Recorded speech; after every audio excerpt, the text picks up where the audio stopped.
Welcome aboard the Tattoo Express. Thank you for joining us today. We'll be travelling from who I once was, skin naked as a mole, to whom I'm becoming, skin covered in stories and drawings. Please keep your limbs inside the vehicle at all times, and mind the gap between the bus and the road. Our first stop is in the sky, the swallow. I have two French grandparents, Mimi and Papi. I wanted to get a tattoo representing them, so I asked them what their favourite birds were. My grandmother, Mimi, said a swallow, une hirondelle. So I opened the window, called out for one, and after a while it landed delicately on my arm. They say that swallows remember. Every year, they leave, crossing oceans, continents, living whole new lives on different shores, only to return to the exact same place in spring. In places like France and the UK, you'll usually see them come back between March and May, depending on the weather. See, they've spent the winter thousands of miles away in sub-Saharan Africa, and then they make this long, instinct-driven journey back to the exact same nesting spots they'd left. It's often the same house, the same beam, the same corner as the year before. They bring spring with them. Sailors used to get them tattooed so they'd always find their way home. Lovers see them as a promise. Distance cannot break what is real. Oh, you know the saying. If you love them, let them go. And I suppose, if your lover is a swallow, then they'll come back home to you. In older stories, they belong to Aphrodite as little messengers of love,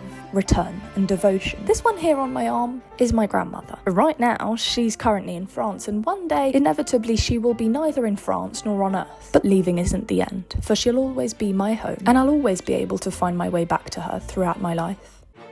Hello again.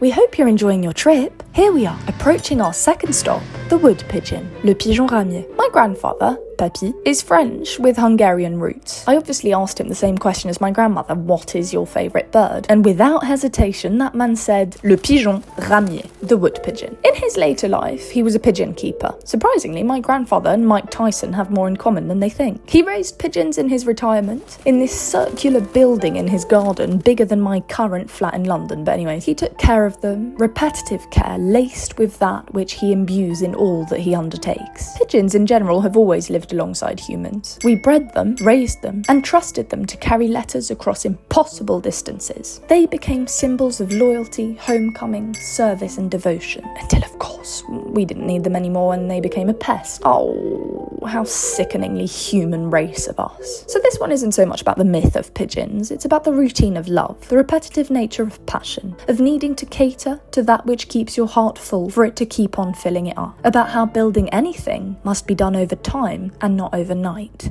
Our third stop is the library. I found this one in Albania. I went there last year with my friend and we were walking along the streets and we found a little bookshop. In there were a multitude of books by Ismail Kadare. Kadare grew up in Albania under one of the most closed and controlled communist regimes in Europe. Words were dangerous there, and stories even more so. He told stories about what it means to exist somewhere where you cannot tell such stories. A book as an object doesn't look like resistance, but it is. As my dad always said to me growing up, there is no substitute for knowledge. So when I picked up this book from the Albanian bookshop, and bam, it stuck itself onto my arm permanently, I knew this wasn't just a book. It's a symbol of escape, of defiance, and of knowledge as power, as well as a little, hey, everyone, look, I like reading.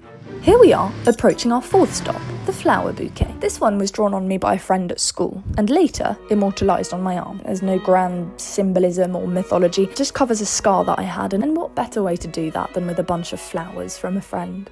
We are now halfway into our journey. Our fifth stop is Le Petit Nicolas. Le Petit Nicolas is a series of French children's books about a young boy, Nicolas, and his bunch of mates, his school, his parents, and his life. I devoured them as a kid. Those were the books I was reading when I stayed up late under the cover reading. I do worry that kids don't do that anymore. Anyways, it was written by René Goscinny and illustrated by Jean-Jacques Sampé. It's just about being a child, the dynamics of the playground, best friends who are enemies 5 minutes later, and then back to being BFFs at the end of the day, teachers who are terrifying, and parents who make no sense. Everything is told from Nicolas' perspective. I'd recommend reading them now if you ever want a small break from the horrors of adulting. I needed Sampé's art on me. His drawings capture childhood exactly as it feels. Not as adults remember it, but as it was. So I guess this one is my Proust's Madeleine. Melancholy and joy preserved.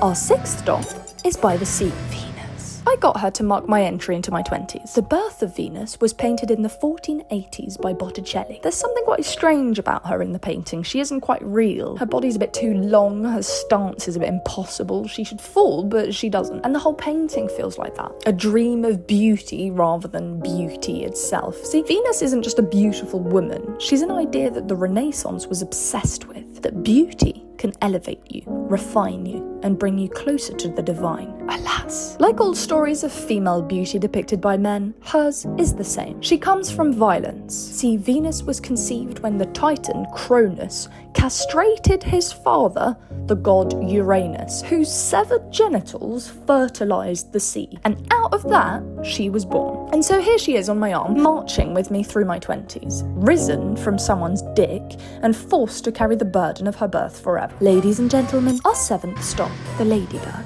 This is my only matching tattoo with someone.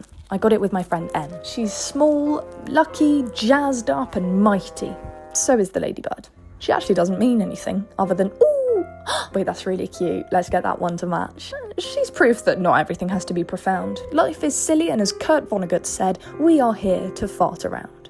For our 8th stop, we will be meeting 4 characters: the boy, the mole, the fox, and the horse. This is a gorgeous book with the most beautiful message and illustrations by Charlie Mackesy. My dad read it to my grandmother, his mum, in the hospital every day towards the end of her life. She also loved penguins, but I chose this one instead of another bird. So this one is for my British grandmother and my love of Mackesy's work. Our second to last stop will be in the south of France. In 1888, in Arles, everything was supposed to come together. Vincent van Gogh had a dream, a community of artists living and working together under the sweltering southern French sun. He invited the artist Paul Gauguin to join him in this yellow house. It lasted only a few weeks, however. See, the two argued constantly. Gauguin was way too controlled and theoretical, and Van Gogh was too eclectic and volcanic. One night, after a particularly explosive fight, Gauguin left the house and something in Van Gogh snapped. He took a razor blade and cut off part of his ear. He wrapped it in paper and walked to a nearby brothel to hand it to a woman, Rachel, telling her to keep this object carefully. It's one of the most infamous moments of art history. Anyways, I got his sunflowers. He painted the sunflower series to decorate Gauguin's room.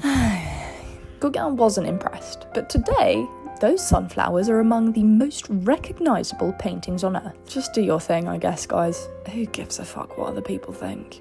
Also, if you want to know the real Van Gogh, don't start with his paintings. Start with his letters. He wrote hundreds of letters to his brother, Theo, who was both his financial and emotional support. In these letters, he's not the mad, ear-chopping artist.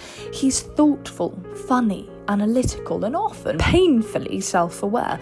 All good things must come to an end.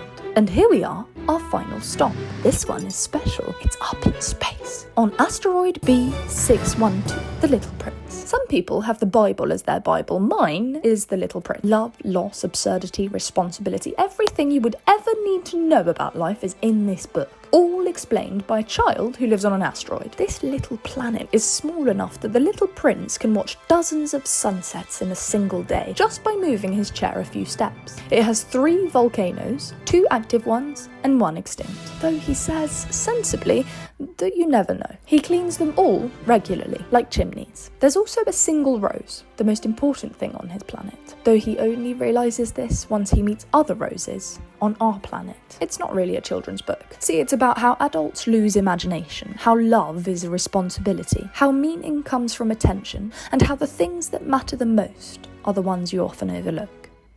Ta-da! Thank you for travelling with us today. We hope you enjoyed the journey. Please ensure you have all your belongings with you before leaving this bus. Okay, this is finished now. Bye!